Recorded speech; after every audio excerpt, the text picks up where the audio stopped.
I always remember that one. I mean, you work with cameras so much, you always Well, remember. it's got a nice red light on it. Tele light, yeah. This one here, we are going. So, Yeah.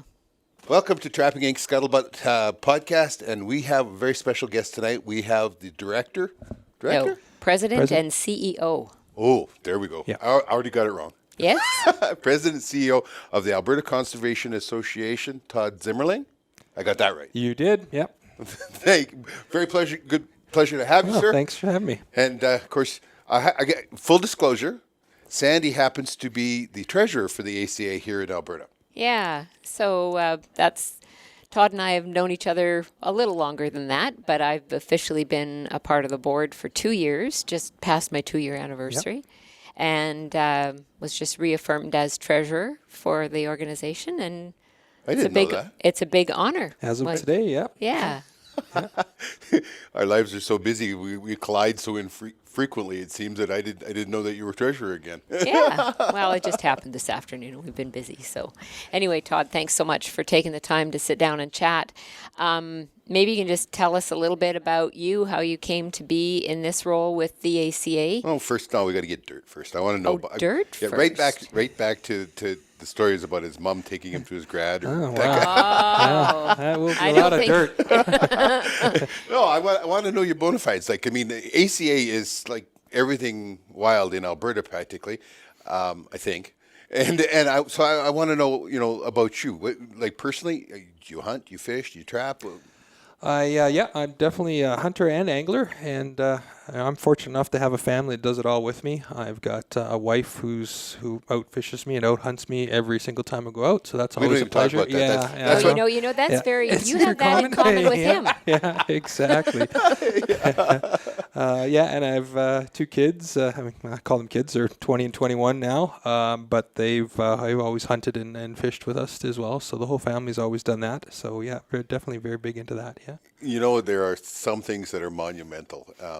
For some people, it's when their child shoots its first animal, and that was our daughter when she shot her first deer, and it was during one of the great. Well, a day similar to today in Pincher Creek. We were living in Pincher Creek. There was 140 wind blowing. First day that I ever saw cow pies blow across the prairie. It was, the half-dried ones would actually pry them up and it would blow them across it. She shot a deer at about 240 yards in that wind, and it was her first deer, and it was just a doe. But it was fantastic. But she, it happened kind of in a rush, and she was a little bit excited, and she got too close to it. She was using her mom's Broad 270, and she ended up scoping herself. So there's all this wind going on and everything else, and this deer takes off just like Dale Earnhardt's car, and pretty soon starts making a hard left, and then, like big tumble, and she turns around, and there's blood running down her face. She's a little dazed. I remember that so much. That was the major experience with her. With my oldest boy, it was his first sheep. Very proud moment to be on the mountain with him for that. And with the youngest boy, it was first moose, muzzleloader moose it was to boot. So very, very, very proud moment. So what was your proud moments with yours? I've got very, very similar stories. Like my son, he's a year older, so he got to be hunting first. And I remember going out with him the first morning, and Mom and my daughter were, they set up at one end, and Dad and him went up to the other end. We were on a field, and we sort of got seated, and I was going over with them. Okay, here's where you can't shoot. All right, we know there's a building off that direction, so you make sure you're not shooting there. And we know Mom and Amanda are over there, so here's where you can shoot. So if it's here and you look up and there's a deer standing there already, and I hadn't even finished explaining to him what he could or couldn't do. A little bucket walked out, and like, okay, well, that's in this range we're allowed to shoot. You can shoot that if you want. So he didn't have time to be nervous or excited. He just got up and and he lined it up, and I remember saying, it's foggy. I'm like, what do you mean it's foggy? Well, I'm looking through my scope and it's foggy. I'm like, well, he had breathed on the scope, right? I think, okay, well, can you see the deer in the scope? Yes. Can see the crosshairs on the deer? Yes. Okay, so it doesn't have to be crystal clear. As long as you can tell that's your deer, you can see the antlers, you know exactly where you're aimed on it, you pull the trigger. Okay, so he pulled the trigger and down the deer went. But it was, his hunt was all of 5 minutes. And 4 of the minutes was me explaining where you can or cannot shoot. So to him, this whole deer hunt thing was pretty simple to get started. You know, Got her just like knocked, that. Yeah. But with my daughter, it was a moose as well. And so we were out at Blackfoot Grazing Reserve, and we just live about 15 minutes from there.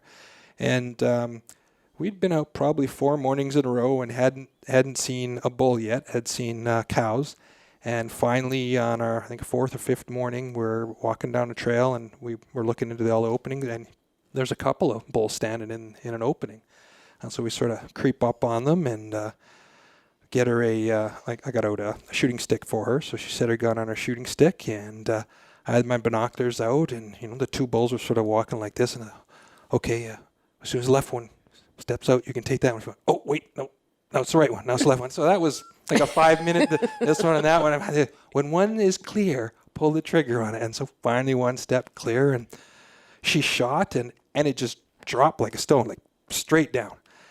And I said, okay, well, that's great. And I'm just watching through the binoculars, and that's great. Now put another shell in just in case it gets up. And I'm waiting. I don't hear another shell going in, and I'm watching. Amanda, put another shell in just in case it gets up. A moose can get up easily. There's still nothing, and I turn around to look at her, and same thing.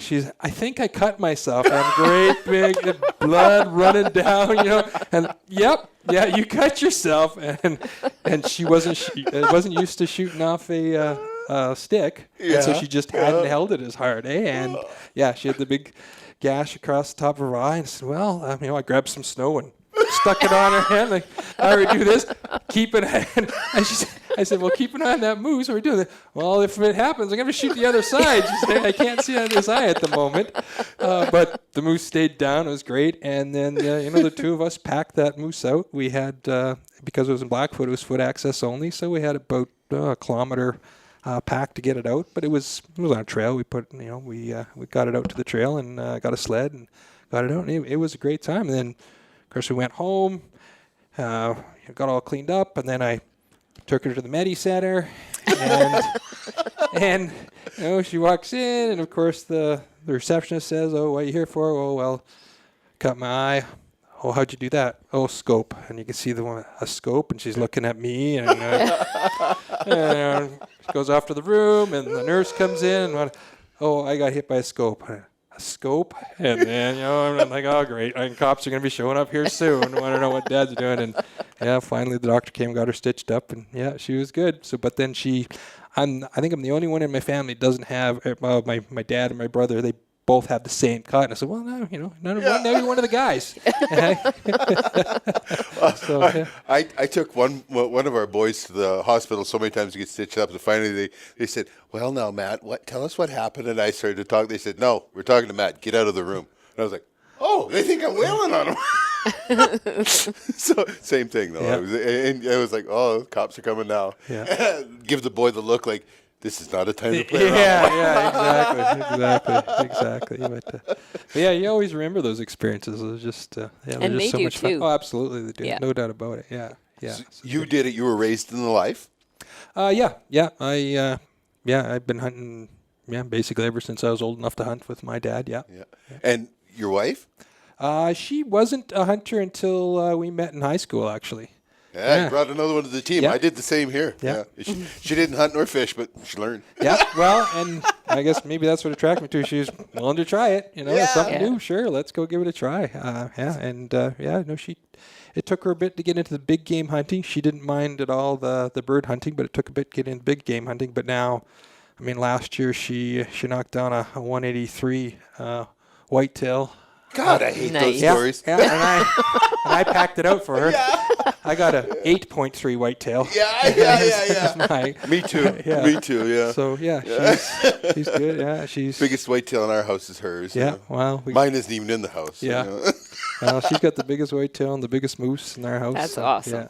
That's cool. Yeah. I think we've always said if Mom hunts, fishes, traps, whatever, then the whole family does. Absolutely. And I think that's what brings more kids into it too, right? Yeah, there's no doubt about it. Yeah. If we could get more moms involved, we would certainly have a lot more kids involved for sure.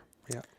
So professionally, you have to have some qualifications other than being obviously a great guide. Yeah, So exactly. what qualifications do you have to run the ACA? I was just the best looking guy when they interviewed, so. It was a bad day? Yeah, it was a bad day. Yeah, exactly. I got the glare from her for that. Well, so I did my Bachelor's of Science at the University of Alberta here, and then I went off to UBC and did a Master's of Science there. I worked on snowshoe hares in the Yukon for a couple of years, yeah. Oh, I got lots of questions.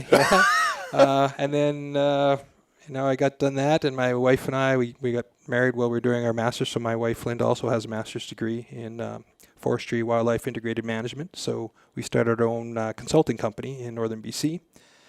And while we were doing that, we had an opportunity to get a fairly substantial contract through the BC government. It was back when they had the Forest Renewal BC program going on, where they had a lot of funds coming into the forest industry to work on a wide range of projects. And so we had proposed looking at an issue that some of our forestry clients are having, where in second growth conifer stands, they would go in and they'd thin the stands out so the trees would grow faster and grow better.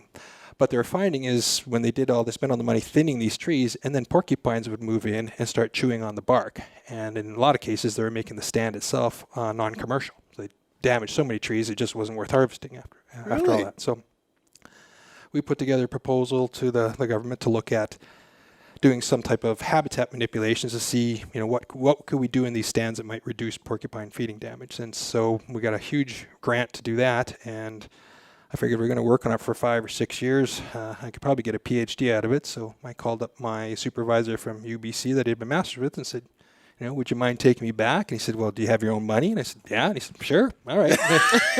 That's easy. Yeah, if you're paying for it, then okay. Yeah, so I was really lucky to be able to work as a consultant and did my PhD at the same time. Is that higher education or higher finance? Well, a little bit of both. Yeah, a little bit of both. So yeah, it worked out really well. Yeah. So what did you learn about defeating porcupines? We learned we couldn't. That's basically what we learned. So what we ended up actually doing was, and we were working with the forest company there, we had a number of different cut blocks, and we had them go along and do different thinning treatments. So we had, now we're going way back, me trying to remember all the details, but the normal stand was running about 4,000 trees per hectare. So pretty thick, like dog hair thick. And they would normally thin those stands down to somewhere around 1,600 stems per hectare. So we had a control site that was super thick, and then we had them do some sites that were 1,600 stems per hectare. And then we had them do something at 800 stems per hectare. And then we did an extreme that was basically at the minimum they'd need for it to be commercial was 400 trees per hectare. And at that point, you could drive a truck through the stand without hitting a tree. And the theory was that as you opened up the stand, there were several things that porcupines, if they're reading the books, should know, that the trees are getting too far apart, so they're using a lot of energy going through the snow from one feeding spot to the next feeding spot, and their predation risk is increasing. Right. And when they're in a tree, risk of predation is relatively low. On the ground, it gets a lot higher. So if you get your food source really spread out, you spend a lot of energy, and your risk of getting eaten by something else is getting really high. So probably not a good place to be. You should just bugger off. It turns out the porcupines did not see it that way. and all that happened is in the 400 stems per hectare stands, they went in and they would just sit on one tree for a much longer time and completely strip it. Destroy it. Yeah, completely. Like rather than just taking a chunk of bark like this, they just take the whole entire tree and then move. So there was a higher risk for them moving to the next tree, but they were doing it less often. Yeah. So they sort of compensated for it, and it was like, well, I guess that's why they're out there in the wild. They learn to evolve and adapt to those kinds of things. Yeah. You got outsmarted by someone that eats pine bark for a living. Yeah, that's exactly it. That's exactly it. Yeah. So. Yeah. I'm gonna make you go back even further. What is the most interesting thing you learned about a snowshoe hare? Well, so when I was working on snowshoe hares, I was actually working just on the boundary of Kelowna National Park. So I don't know if you're familiar with that, Yukon. And so Kelowna Lake is right there, and I was working on Jacko Island, which is off of the shoreline of Destruction Bay. So if anybody knows that area, it's a little tiny island out in the middle of a lake in the middle of nowhere. So And it's sounding forbidding. yeah, well, yeah. And so this little island, there have been other students out there over the years working on snowshoe hares, because there's a research base up there as well, the Arctic Institute at the one end of the lake. And so UBC and U of A and University of Calgary and a bunch of different universities have a research base. I've had lots of grad students there, but they've been working on a snowshoe hare cycle up there for, well, now it's probably almost 30 years. But they were looking at what's driving the snowshoe hare cycle. Is it predators? Is it food? Is it stress in the animals? That sort of thing. All those things have been looked at. But when they worked on this island and had students out there, they noticed that the hares out there were not cycling in sync with the mainland. So while you had a 10-year cycle on the mainland with the hares, there was no discernible cycle on this island. And so why was that? And that's basically what my research is trying to look at, is trying to figure out some reasons as to why this island might not be cycling with the rest of the population. So I was looking at specifically survival of juveniles, and because that seemed to be, well, that certainly drives the increase in hares, is all of a sudden you get a lot of juveniles being born. I know a single female is giving birth to 4 litters in the spring, and each of those might have 6 or 8 young, and they're all surviving, and that's what causes such a rapid increase in the population. So I was capturing snowshoe hares that were pregnant and putting them in a little pen, basically, for anywhere from a week to, well, sometimes just one day, till they gave birth. And as soon as they gave birth, I would stick radio transmitters on the backs of the leverets, the baby hares, and let them all go. And so with hares, unlike rabbits, hares are born ready to go. Their eyes are open, they got all the fur, they can survive on their own.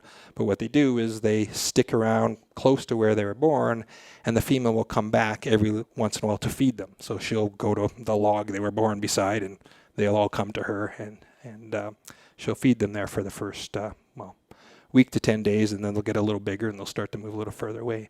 So they're a real turnkey operation. Oh, right? absolutely. Yeah, absolutely. So I was putting the radio transmitters on them and following on a day-to-day basis to see how many were surviving. We should have had that style for our kids. Yeah. Okay. Mark that down. A little late to turn the clock. Yeah, exactly. So basically what I found is, because it was a closed population, we had a kilometer of open water between this island and the mainland, that essentially stochastic fact, random factors is what was driving it. So one year I was there, a lynx got trapped on the island. So it was there during the winter, Right. Ice broke off, and that was stuck on this little island. So as a result, this lynx went just crazy, Yeah. killing everybody out there, right? Yeah, And it didn't have much of an area. The island itself was under 2 square kilometers. So for a lynx, that's not a lot of hunting area for it. So, regardless of how many babies are surviving, the lynx was driving the population down and preventing any cycle to get started. Another spring I was there was no predators on the island. That's untrue. There was an owl on the island, but they were flying all over the place. But what seemed to be driving the population that year was we had some bad winter storms, spring storms. And so if a female happened to have had the young within 3 days before a storm came, those young were dead. Because the wet, heavy snow from the spring would get on, they get wet, and they die, basically freeze to death. They get too wet. We have that happen with grouse. Yep. Same sort of issue. When they're first hatched, if it rains too much, we will lose an entire crop in the spring. Yeah, and so because this island it had a burn, so there wasn't a lot of tall, mature trees to stop snow. It was mostly actually willow, which is why we also had a lot of moose running around there. Because you had lots of this willow, not a lot of big cover to stop snow from coming down, the baby hares were very exposed to the weather. So random events were preventing the cycle from necessarily getting started. If a predator was stuck, if we had bad spring, that just drove the population down immediately because the population was so closed in the first place. So. And perhaps the population was so small that it didn't take a very significant variable to affect it. Yeah. That's fascinating. Yeah. So it was interesting work for sure. Very different. I spent basically I spent 2 summers, dropped out on an island, myself and at most maybe 2 other people. So, yeah. So, just because I got to know before we move on. My belief is that she has those 4 litters and there's 4 to 6 and eventually you hit a tipping point where it's like an out of control juggernaut and that's why the population cycle goes. Is that the actual fact, or what am I missing? Well, I don't think anybody still has pinned down exactly why, but the explosion, from lows to highs is certainly that you end up with females having a high number of litters and a large number within each litter. So, a single female might be producing 24, 30 juveniles every spring. And, you know it as a trapper, during the low of the snowshoe hair cycle, the lynx tend to crash. Mm-hmm. And so without the predator, all those bunnies survive. So the next year you get that many. So a couple of years of each one of those producing 30 more, it causes a rapid expansion. The decline part is more what the research has been trying to look at. And it looks like, you read a bunch of different papers on different aspects. It just looks like a combination of different things. It's certainly predators play a role at certain points within the cycle that, the lynx catch up, and now there's lots of them that can eat them. You run into issues with habitat degradations because the hares have eaten most of the best food. So, they have issues there. There's also work that's shown that there's stress hormones increase in the hares as their populations increase. So there's just more interaction between individuals. They get more stress. Those stress hormones reduce the reproductive output. So the females actually start having smaller litters. So there's a whole combination of things that seem to go on. It's fascinating because I just touched briefly on a study, and they were talking about the effects, the genetic effect of animals being born during hard times, like starvation, like with rats.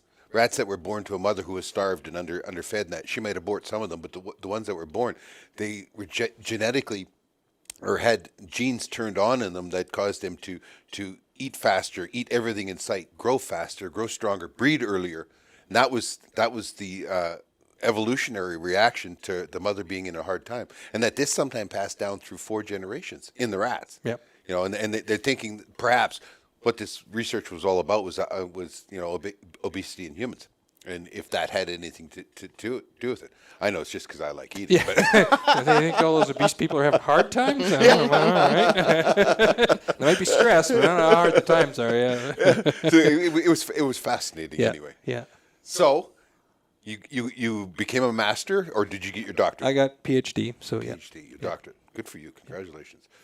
And how did you end up over this side of the mountains? Well, so as I had said, we'd started, my wife and I had started our own consulting company. So we grew that company where we had offices here in Alberta. We had an office in Rocky Mountain House, an office up in Grand Prairie, and we had an office up in Yukon and Whitehorse, and we had a couple offices in BC. So we were working a lot in BC, mostly in forestry. But when you opened up the office over here, we started working more in oil and gas.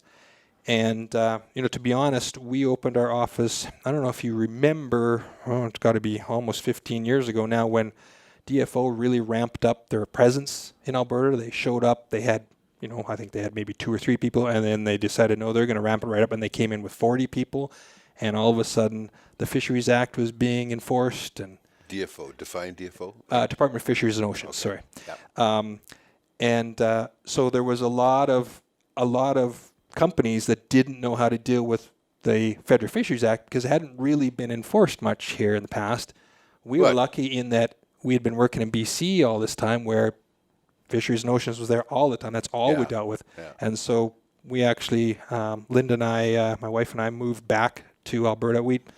My wife was born just outside of Edmonton here, so she was from Alberta, and we'd both done high school here, right in Sherwood Park. So moving back to Alberta was a good thing for us. We enjoyed it, but we came back because there was just so much opportunity to work with the oil and gas industry. You spoke government.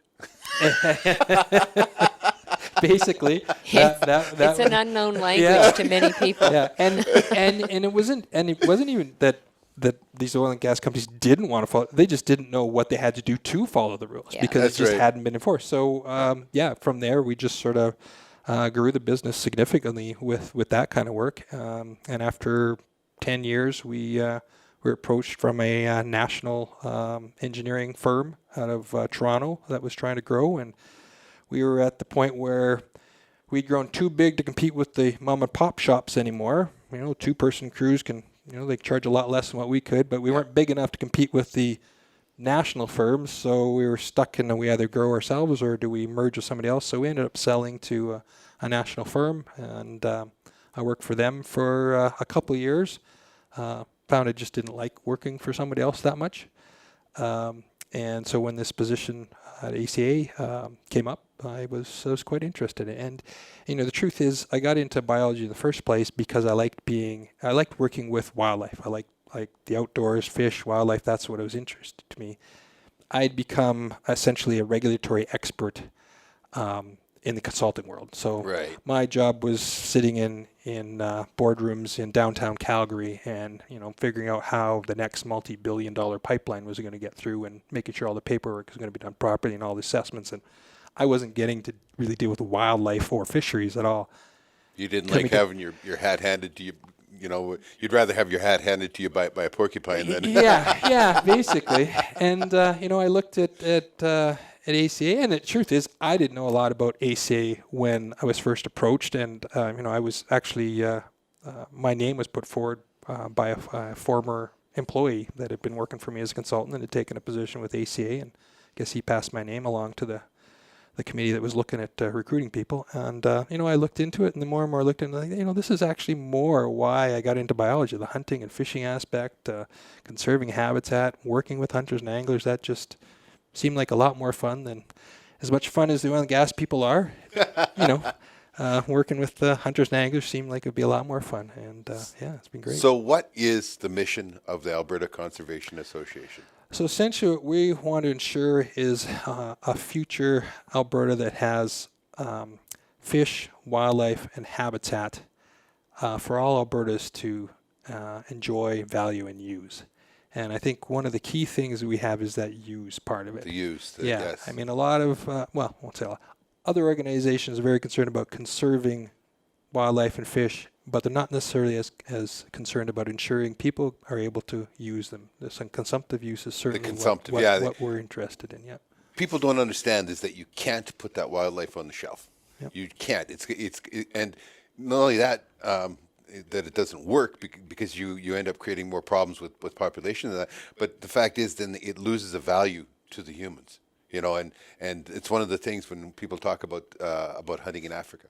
In Africa, they have a saying where if it pays, it stays, and what that simply means is that if it has a value, it's going to survive. Like they say, we'll never run out of pigs and chickens because somebody's always eating pigs and chickens. Yeah. So that animal has to have a value, in order for people to care about it. And so I'm wholeheartedly behind the consumptive use. How did ACA get started? So ACA started back in 1997. And before that, there was a Buck for Wildlife Fund. So if you were buying a hunting license, you could have a check off where money, presumably originally a buck, I couldn't tell you what it started as, but I'm assuming it was a buck to start with, was going into a fund. And that fund was meant to augment projects that Fish and Wildlife was doing at the time. And so that fund had grown into the several million, I think it was $6 or $8 million at that time. And that was, this was back in the days, not too dissimilar to now, where deficits were hitting the government. The government was looking for ways of, paying down debt. Where can we get extra money? And hunters and anglers got a little concerned that fund might disappear into general revenue. And so it was really a push by the stakeholders who had put the money into the fund to try to segregate that money away from government itself so that there was a little more control and it didn't disappear. And that's essentially where ACA got formed, as the decision was made. I'm sorry. That's okay. Been a long day of talking. I'm sorry. Go ahead. So the decision was made at that time to create the ACA. And some of the staff we have today were there at the very beginning, and when I talked to them, it was essentially, well, Monday morning you come in, because part of your salary had been working on projects that were being paid for by this Buck for Wildlife Fund before, you've got a choice. You can either come in and now put on an ACA hat, you're an ACA employee because that's where those funds now are, or, here's your pink slip kind of idea. So they were, told that that's where you're now. You're now an ACA employee. And so it sounds like it was relatively abrupt, although, to be honest, I wasn't there, so I don't know. Maybe it was a lot smoother, but from the probably half dozen employees that we have here, it was fairly quick, and that was the decision. Here we go. We're going to put this aside in the ACA. Unfortunately, in Alberta, very revenue-rich province, the whipping boy has always been the wildlife, and Fish and Wildlife Division. It seems that whenever they want to cut money, that's where it gets cut out of. So it was a good move to move the funding for the ACA out of general revenue, where everything had always been going was to general revenue.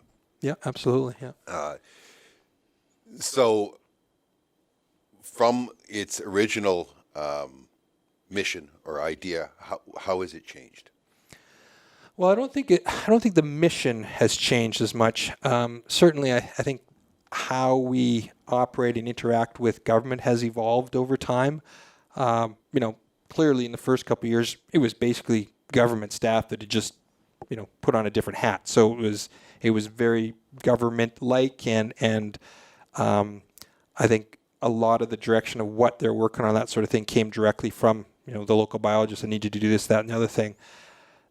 Stakeholder groups wanted to have more input into how those funds are being used, and certainly they feel an ownership. Alberta Fish and Game and Alberta Trappers and APOS and all those groups that sit on our board, their members feel an ownership of those funds, and so they have a lot more input into what happens with now than I think what happened in the very beginning. How many user groups do you work with? So we've got 9 on the board. Okay. But we work with essentially anybody who we think we can do a partnership with. Ducks Unlimited doesn't have anybody on board, but we work with them a lot on wetland work like that. Nature Conservancy, not on the board, but we work with them on habitat. So when you say partnership with, what does that entail? So it'll range anything from, for instance, with Nature Conservancy, we'll both put money into purchasing a piece of land set aside for habitat. So it'll go that far. In the case of Ducks Unlimited, we did a lot of work where we'll buy a piece of land and then we'll have them come in and do the wetland restoration on it because they're the guys that know how to do that. Okay. So you have this fund of money and you use it for grants, studies? Yeah. So, so that pot of money came over with us, but what also came over was a levy and hunting license. So that Buck for Wildlife checkoff is now changed into a levy. So when you buy a hunting or fishing license, most of those licenses, the majority of what you're paying will come to ACA as a levy. And it don't ask to say how much because it varies depending on what license. A whitetail is one and an elk is different, and it's all over the place. Why would that be? So I asked that question of some of the more senior people at Environment who were there when it was first done, and it sounds like a group of people like us got together in a room and said, well, how much more would somebody be willing to pay on an elk license? Oh, well, $3 more. Okay, well, then $3 will be the levy. And how much more on a whitetail? A whitetail, probably only $2. So okay. It sounds like that's sort of what do we think the market could bear for a little bit extra funds to go on as a levy. And as a result, it was a little bit here and a little more in there, so it varies. And so over the years, we've gone for a 5% increase on the levy. So a 5% increase on $3 is different than a 5% increase on $2. So Absolutely. Then they've changed a little bit more. So it's a little bit all over the map as to how it's gone. But so now what happens is when somebody buys a license, whether it's fishing or hunting license, the levy money will come to ACA. And so we use that to operate on a year-to-year basis. So we basically we get about $14-15 million a year on levies every year to operate with. Yeah. And of course, you have employees? Yes, we have 84 staff. Yeah. Okay, and they are all biologists or mostly biologists? Most of them are biologists. I think it's something about 65 are biologists. So we do have to have. And you have some offices all over the province. Yes, absolutely. Yeah. From Peace River down to Lethbridge, we've got offices. Yeah. This is to facilitate your different programs, projects that you work with. Yeah, because we're doing work all over the province as well. You know, we're doing work. We've done work up north around Rainbow Lake on Wolverine. We do work way down in the southeast corner on habitat work and working with ranchers on grasslands, and we're in the mountains or off in the parklands. So we're all over the place doing work. You mentioned the Wolverine one. That's actually, being a trapper, that's a favorite of mine because. At one point, there was talk about closing down the Wolverine trapping, and it was mostly because we had this much knowledge about the Wolverine. There was zero. Nobody had ever done a study. They were called the ghosts of the wilderness, and the reason was they were ghosts. Nobody knew anything about them. Well, there were all these suppositions and beliefs, and it was kind of like your porcupine won't go the extra few steps to the next tree, and when you did this, it was a groundbreaking study. First, it was a major cooperation between the trappers and the ACA, and you did this groundbreaking study, and you discovered things like sometimes several females will den together, and before that, it was believed that each one of them had hundreds of square kilometers they claimed as their own, and then they discovered that the dad of all things would take a son or two with him for a year or so and wander around with them, right? There were just so many fascinating things that we were learning. Yeah, I mean, and kudos to the Alberta Trappers because they really were the ones that initiated the project. They came to ourselves, to ACA, to say, this is a potential issue for us that we don't have data, and there is potential for changes to how we can trap these species. What can we do? And so then ourselves and ATA sat down with U of A. We talked with Dr. Mark Boyce, who also sits on our board, and he had interest, and so he got a graduate student. So between U of A and ourselves and ATA, it's been a great project, and it resulted in a fair number of very interesting results that no one had really looked at before. And I don't believe there's really been much done on wolverines at all in the boreal. No, that was the big thing. Usually it's in the mountains that people have been looking at them, not in the boreal. And so I think people always believed that they didn't exist in the there boreal. wasn't enough of them to worry about. Exactly. And it turns out there's pretty good numbers in some areas for sure. Well, and that just kind of takes us off onto another topic, and that is just around the other things that the ACA does, and that is the 2 grant programs that we run. So maybe you can speak to that a bit. Yeah, certainly. So we have our conservation, community, and education grants, which essentially they're, I would say, non-researchy type grants. So if a group wants to, let's say, put a dock in to improve fishing access at their local pond, they can apply for a grant to that. Or if they want to do some type of novice hunt or novice shoot or mentor program, they can apply for funds for that. In some cases, as groups just wanting to put together birdhouses, just get a bunch of kids outside to do something that's related to the outdoors. So it's sort of community group orientated kinds of projects. And then we also have the research side of our grants. So we have grants in biodiversity, which is for students. So it's master's or PhD students who are doing work in Alberta. So they can be at a university that is in Quebec, but as long as their work is actually occurring in Alberta, they can apply for funding for their research and support their degree. And then we have our research grants, which are, for the most part, they'd be the type of things that you'd have the profs at these universities applying on. And these the research grants are supporting world-class researchers. We've got some of the top researchers in the world working on grants that ACA has provided them and working on stuff in Alberta here, on a wide range of different projects. So it's really been good. We actually, at the board meeting today, we had a presentation of sort of the breadth of research that has been undertaking as a result of the funds that ACA has supplied over the years. And that was really eye-opening even for a lot of board members that knew this work was being carried on. But I believe it was the library at the U of A that did some work for us and kind of compiling all that information and putting it into some pie charts and other types of charts just to show how much, what the depth is in the reach of all those papers, how many times ACA was cited, how many papers there are. It was it 1900 and something like that? Yes. Yeah. Yeah, so it was quite interesting. Yeah, over 21 years. That's, and has the grant program hasn't run that long, has it? 20 years? Yeah, we have had grants for 20 years. We haven't had all 3 grant streams for all 20 Right. years. Yeah. But there's a significant amount of funds that are committed for that purpose. And I sat on one of the grant committees this year. It was the CCE grants that I sat on. It was very interesting projects out there in the community that people are looking for support of. And I think we gave away about $900,000. Yeah. Yeah. Yes. So that's pretty significant when and that's just the community. Yeah, overall of it. we're looking at about 1.5 million a year that we give out in grants. Yeah. Yeah. The community one, now that's the one where basically you're looking to create more WIN card holders, more users.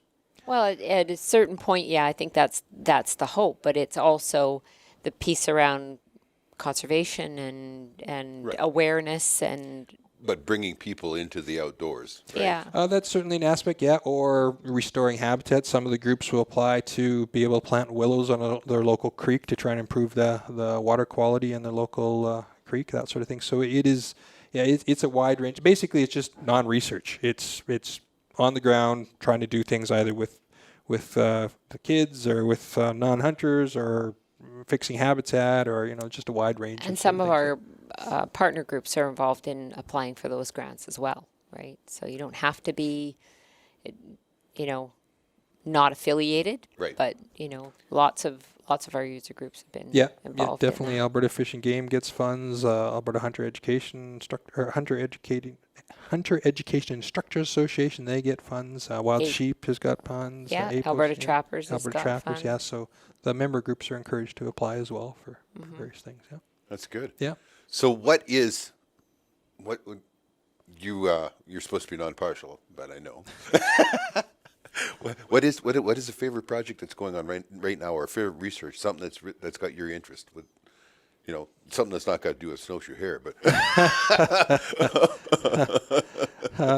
Well, we just started a project on Prussian carp, and cool. Yeah, I find it really quite interesting because it's an invasive species that we now have in Alberta, and we know it's there, but we don't really know a lot about what is the impact.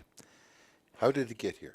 Well, we don't know exactly how it got here. So, there's... I know that there were triploids, which can't produce, but they were used for grass, right? Grass carp? Well, grass carp are different. Okay. Yeah, and that's one thing I had learned that I didn't know that much about carp in general, but there's a lot of different species of carp. Yeah. So Prussian carp aren't. So you've probably seen videos of down in the States of these carp leaping out of the water and Yes. knocking people out of. Well, Prussian carp only get to be maybe 12 inches long. So Okay. they're not these big giant things you see jumping all over the place. Yeah, I know exactly. I also see where they would go running through and they're shooting. Yeah, I've seen every crazy thing possible trying to get rid of them.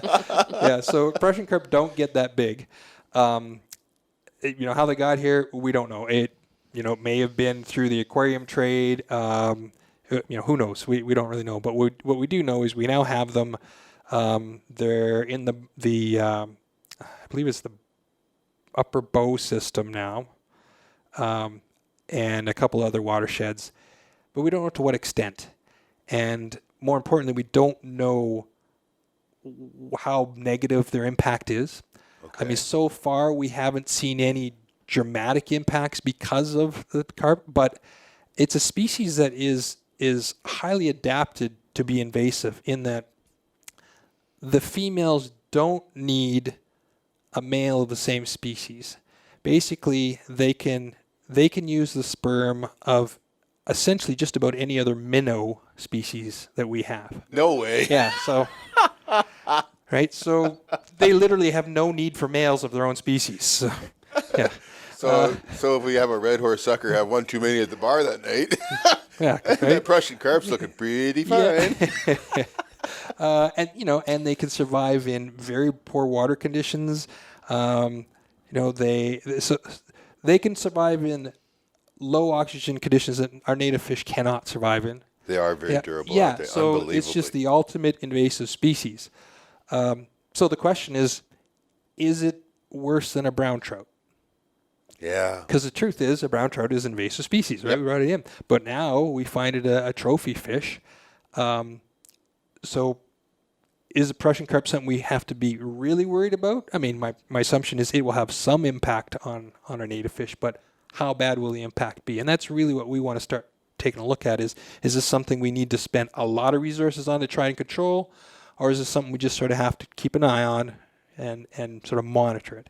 And at this point, we really don't know. We don't know how big an issue it is. So we've started with the basics of where do we know it is at this point in time, what information do we have, where people said they're finding it, and we'll sort of slowly add to that and trying to look at, okay, what are they feeding on? Where are they feeding? What impacts are they having on water quality? Are they competing with native fish for what they're eating and all those kinds of things? I know that different bodies of water are fished in through the United States and that they have carp, and I don't know which kind of carp, but they do tend to make problems where, like Lake Winnebago, they get back into the back bays, and most of the spawning walleye in Winnebago are cast on eggs. While they get in and they go through are cast on weeds, pardon me, and they go in there and they eat the weeds or the eggs and they stir it up to make it so turbid, and there's so much silt settles out that it kills off the eggs, right? So they're it's kind of like not directly were they attacking them, but it's still a form of competition that. So you don't know what the outcome is when you bring bring an invader in like that, and they are so, like you say, they don't need a lot of oxygen. They have all these genetic ways of adapting. They don't even need a male of the same species. It's fascinating how tough they are. Oh yeah. And the way they take over. Another invader that's just showed up in Alberta is the rusty crayfish. Are you doing anything on that? Yeah, at this point, it's not a species that we're dealing with.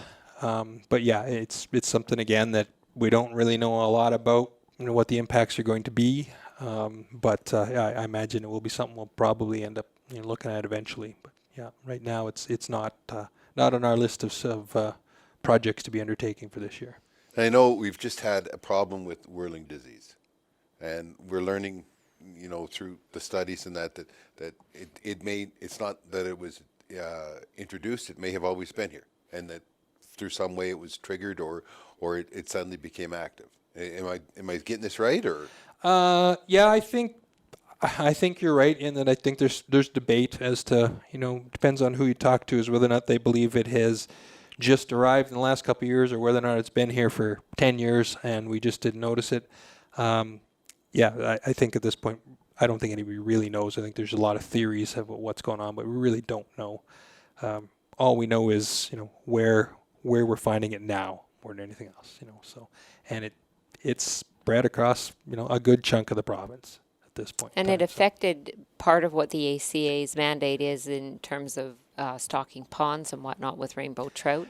Yep. So it affected the ACA's ability to stock ponds last year because a lot of the couple of the growers weren't cleared in order to be able to provide fish for stocking programs. Yeah. So that affected.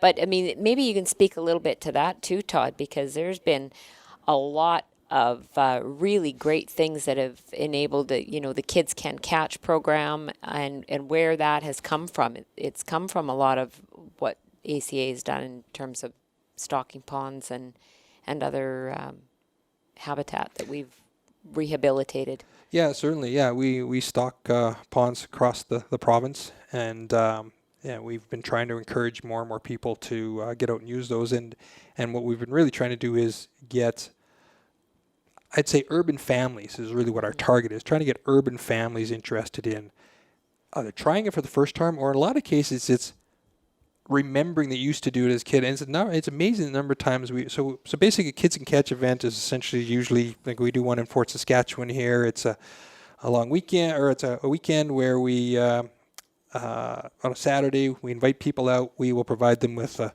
free hot dog, which always gets people out there.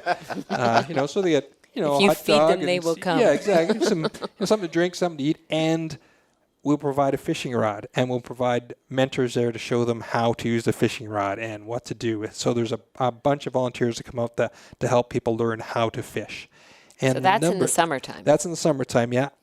We do the same thing at Wabamun during the February Family Day weekend, same sort of thing. But the number of parents that get back to us and say, yeah, I used to fish, but I haven't taken my kid out. And so, thank you for sort of prodding me to come out and do this and remember I should be taking my kid out fishing. And that's really what we're trying to do.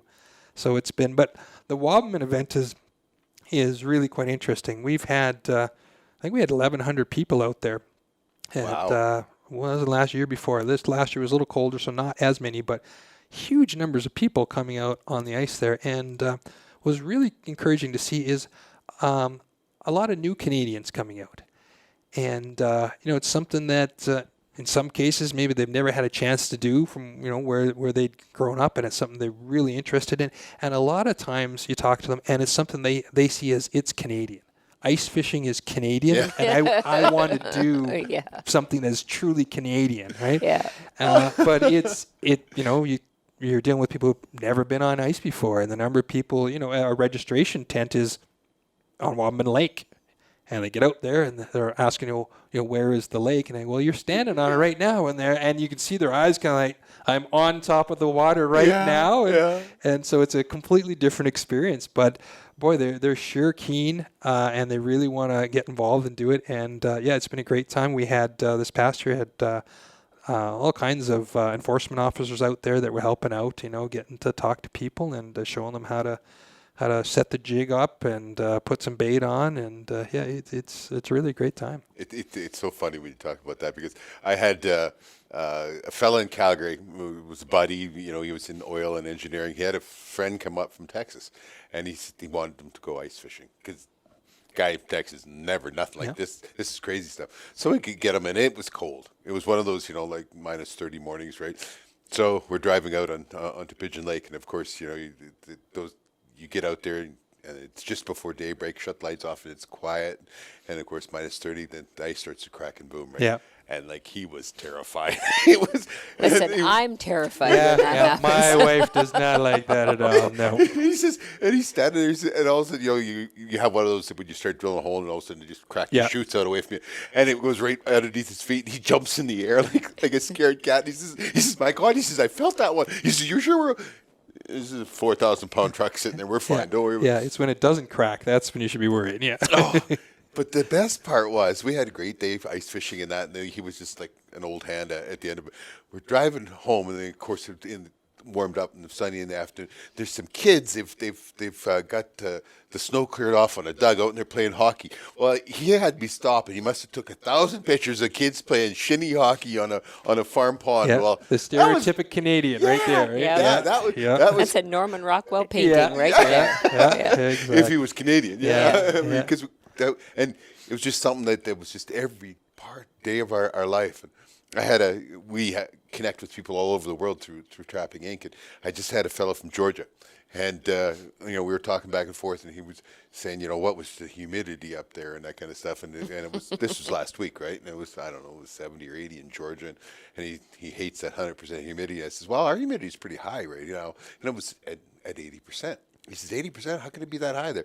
Well, I says, it's about 10 below zero, your language. I said, if it gets any higher, we'd have ice fog. What's that? But I said, you got to understand it. 10 below zero, it doesn't have the ability to 80% is a very minuscule amount of moisture. We're very dry here. It's neat to talk to people about those differences. Oh yeah, those culture clashes, the stuff we take for granted. So that must be really cool, like introducing people. Especially, Alberta is blessed in so many ways. We are not blessed in water.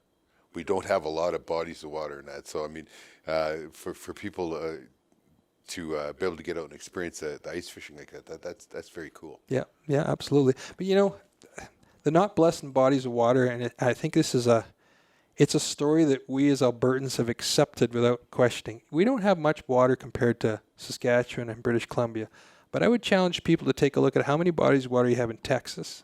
Yeah. and down in some of those states, and they have fewer bodies of water and higher fishing pressure. So we don't have as much as our neighbors directly close to us. We still have a good number of bodies of water, and if you take a look at our catch rates, we have catch rates that will beat just about any other jurisdiction around here. You go out to Wabman or Pigeon Lake and you're hauling in, 10 walleye an hour. Yeah. That's a pretty high catch rate compared to just about anywhere else you're going to catch walleye. I've fished a lot of places in North America. I've fished walleye all over, and I've fished some remarkable spots. I've fished Lake Erie and Lake Oahe, and I mean they're cyclic. Everything is cyclic. It's just we don't have a lot of bodies of water. Lesser Slave Lake, fabulous place to go fishing. We also have, though, lots of ponds, which is maybe what we more call lakes, significant. What we call lakes, most people call ponds. Yes, Well, yeah. that's part of the problem. Sure, Right, yeah, but I mean, yeah. when you think about what the ACA has done in terms of habitat and so on around, stocking and managing some of the, really they are ponds, right? Yep.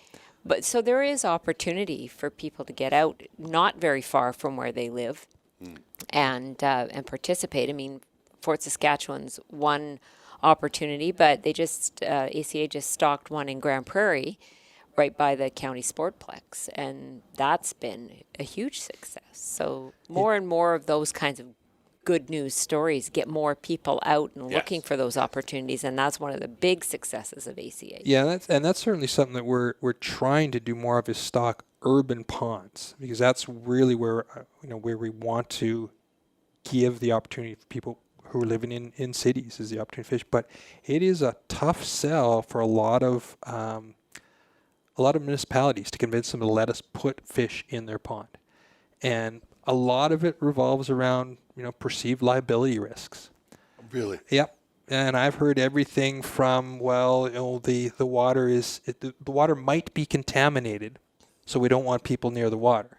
Well, it might be Is there a Darwinian theory that goes along here? Might be contaminated. All right. If it is actually contaminated, then we should find out and do something about it. But to not provide a recreational opportunity like that on the possibility that it might be seems a little weak. But it's their call. They're in charge of municipality, and if they've decided the liability is too high, well, then we don't get to it. But I mean, we're sitting here in the Sherwood Park office. There's 40 some ponds within Sherwood Park. And there used to be, when I was a kid and lived here, there used to be fish in some of them. There aren't any fish in any of them anymore. And if you look at, basically just about any community, there's ponds around. Now, some of them weren't designed to fish ponds, no doubt about it. But that's another thing we could be looking at. Rather than having all these stormwater ponds that don't serve any function but stormwater, could we redesign them so they can work as stormwater ponds, but also as a fishery? Well, okay, here's one of the cool things. This is one of the first things popped in my head when you were talking about opportunity, and that was that I fished once professionally as a fisherman, right? I was on the walleye trail for 5-6 years in the United States. Well, you end up places and you go golfing. Somebody wants you to go golfing. I'm not a big golfer or anything, but every one of those water hazards in those golf courses had fish in it. So pretty soon I've got a fishing rod instead of the 9-iron, and everybody else is trying to beat that white ball around, and I'm getting a largemouth bass out of the fifth hole. You know what I mean? Yeah. It's like, to me, that was fascinating, and I thought, well, I guess most of our ponds would in golf courses would freeze solid or whatever, but God, that would be so neat. Oh yeah, absolutely. Every one of them, there was crappie, there was there's white and black crappie, there was bream sunfish, there was all these different fish in that. I just found it just so fascinating. Yeah. But all these ponds that you're talking about, I mean, those are huge opportunities. Yep. Yeah. So it's something we're working on, and we have to. Basically, I guess we have to get by this whole liability issue and figure out, how we can reduce that for the municipalities. And I can understand it. Was it this past spring? Maybe it was the previous spring, where a young girl died here in Edmonton.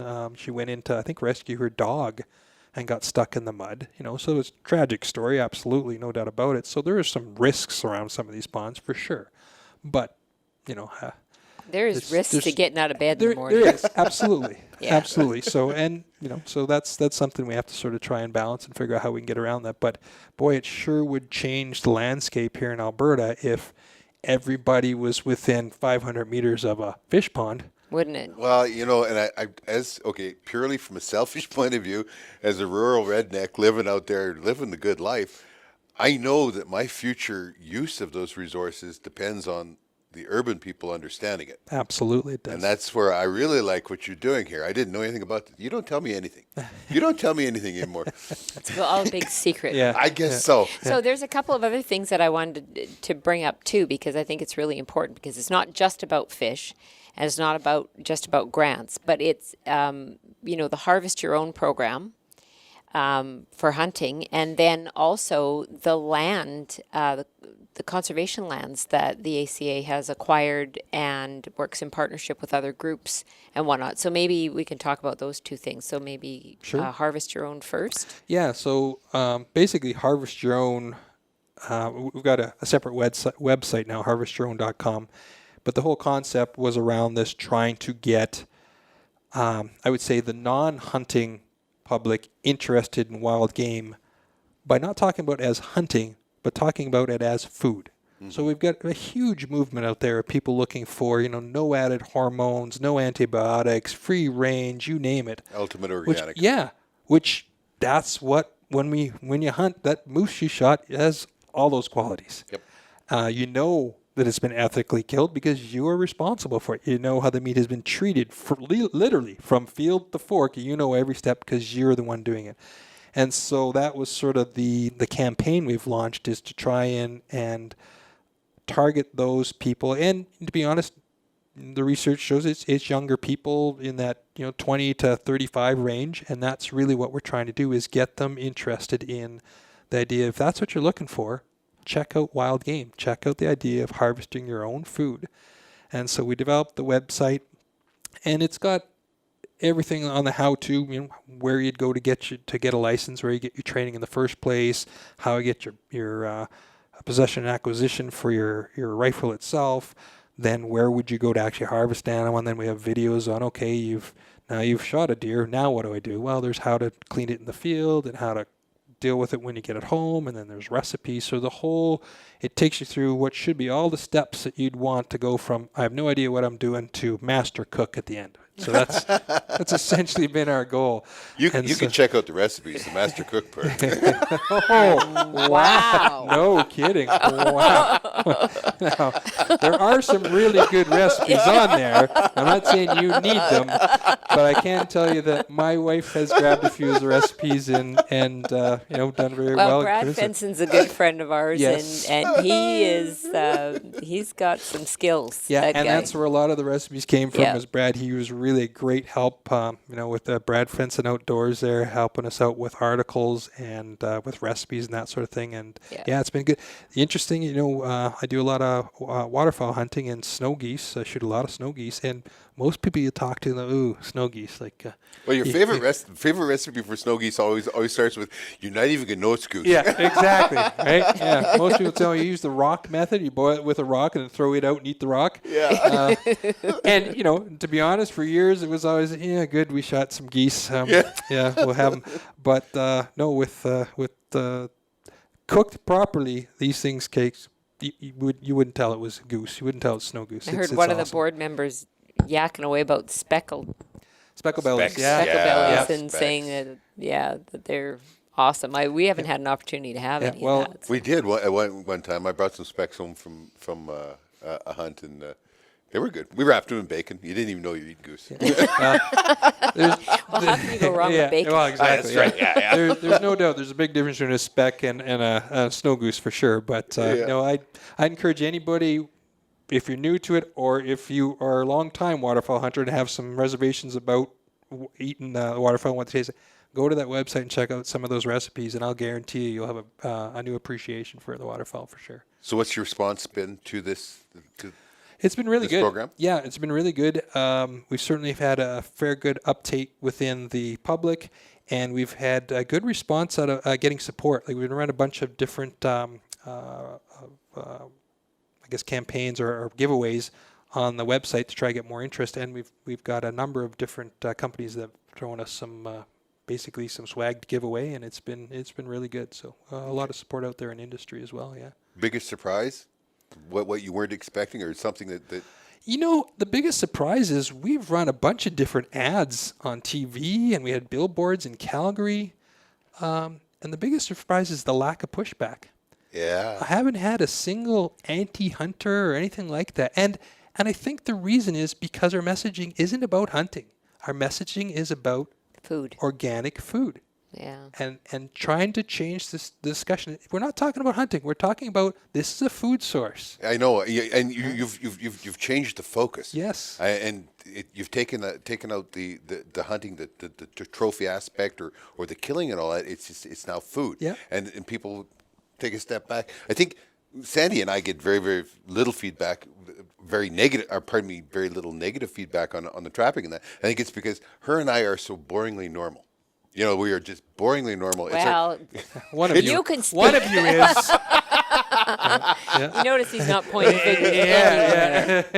but that's our secret weapon. We are so normal, and people take a step back and say, "Well, they're normal. Like maybe I got to at least give this Rethink trapping idea a little bit more thought." And that's what you're doing there. Yep. I mean, you're turning it into that food source, and that's fascinating. That's a great spin. Yeah, and that's basically been our taglines has been, no hormones added, no antibiotics, free range, that's what these people well, here it is. It's right here. So, now you have to step back and figure out why you're not doing it. What's stopping you from not? Well, it's funny because there was a study that I read where one of the biggest uptakes on hunting and hunting your own and the no hormones and that, where women, young women in Toronto, and they don't even tell their friends. It's like a dirty secret. Yeah. But they are so concerned about getting that organic, free range meat and that, and they've taken up hunting. Yeah, and it's certainly we see it in our stats too. The fastest growing proportion is women in getting into hunting. Now, you start with a small number, then proportion, but still, that women are certainly coming into hunting more and more for sure. And we're seeing. The website's been great because we're getting more and more stories from women who say, "Hey, I went and I harvested my own animal." We had a young woman who in our office here actually went out and shot her own whitetail buck 2 weeks ago. Her husband stayed at home because the kids had to be off the hockey, and so she went out on her own, shot a whitetail buck, dragged this thing out of the bush on her own, threw it in the back of the truck, and I would guess that whitetail probably outweighed her about 2.5 times. Right? She not a big woman, and she did. Now, she thoroughly admitted for a week afterwards she had trouble walking. She was sore all over. But that was a heck of a feat and very impressive. But when the adrenaline is flowing after that, absolutely, absolutely. And we've been there. And there's no reason why a woman can't do that. And kudos great to to her. see. Yeah. On the land side, so the habitat, that's something. So ACA has a fairly active habitat securement program where we look for opportunities to purchase habitat and set it aside in perpetuity for hunters and anglers to use, essentially. So we've had that been going on for quite a few years. We put together a guide every year. So you can get it in hard copy or even go to our website and look for the Discover Guide. And on there, we've got habitat we've purchased, Alberta Fish and Game has purchased, some that we've partnered with Nature Conservancy and Ducks Unlimited. So there's almost 800 different pieces of property. And there are also those that have donated land as well. Yeah, that's becoming a bigger and bigger thing. We're seeing the general population getting a little older and getting to that retirement age, and we're seeing a lot of people, oftentimes, ranchers or farmers that have sort of decided that they haven't got family who want to take over the land, and they'd like to donate it to conservation and make sure it's conserved going into the future. So it's been really good. So the ACA is just a very broad-reaching organization and very unique, not just to Alberta, but unique across the country. So I think there's a lot of other provinces, states, territories that might be very interested in what we're doing here, and I think that's the case, isn't it? Oh, definitely. Yeah, I get calls from other jurisdictions all the time, looking at how do we get our funding, how are we set up, how do we interact with government, that sort of thing. Because we're extremely unique, and you know what? our funding model is unique, but the other thing that is unique is the way we're governed by a group of different conservation organizations, so that we don't have, it's not a bunch of people out of the public who've just selected to sit on the committee or on the board. It is member groups who've selected individuals to sit on that board. So it is very unique in the fact that we have all these conservation groups that work together to form ACA. And you also have, which I am one, is public at large members, Yep. which also represent the general public in the various quadrants of the province as well. So it brings a little bit more, not more balance, but a different balance Yep, to the board. absolutely, Right? yeah. Yeah. Yeah, so it's very unique that way for sure. Well, tell everybody where the pertinent websites where they can go and check out your programs, your projects, the ACA, and we'll let you go. You've been on the clock a long time tonight. Yeah, yeah. So it's just www.ab-conservation.com, and yeah, you can go from there, or you can go to harvestyourown.com. If you're someone who's interested in getting into hunting, that would be the place I'd recommend you start.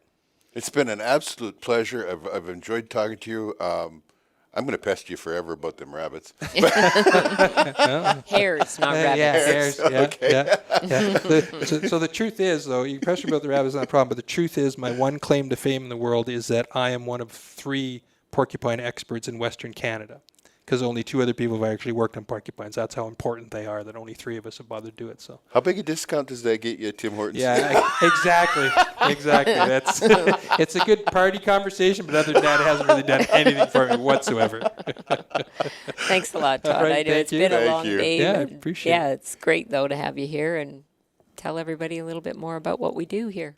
Well, thank you. Thank you, folks, for watching us. We'll make sure that you check out us at www.trappinginc.com. All of our digital platforms and everything are there. Thank you.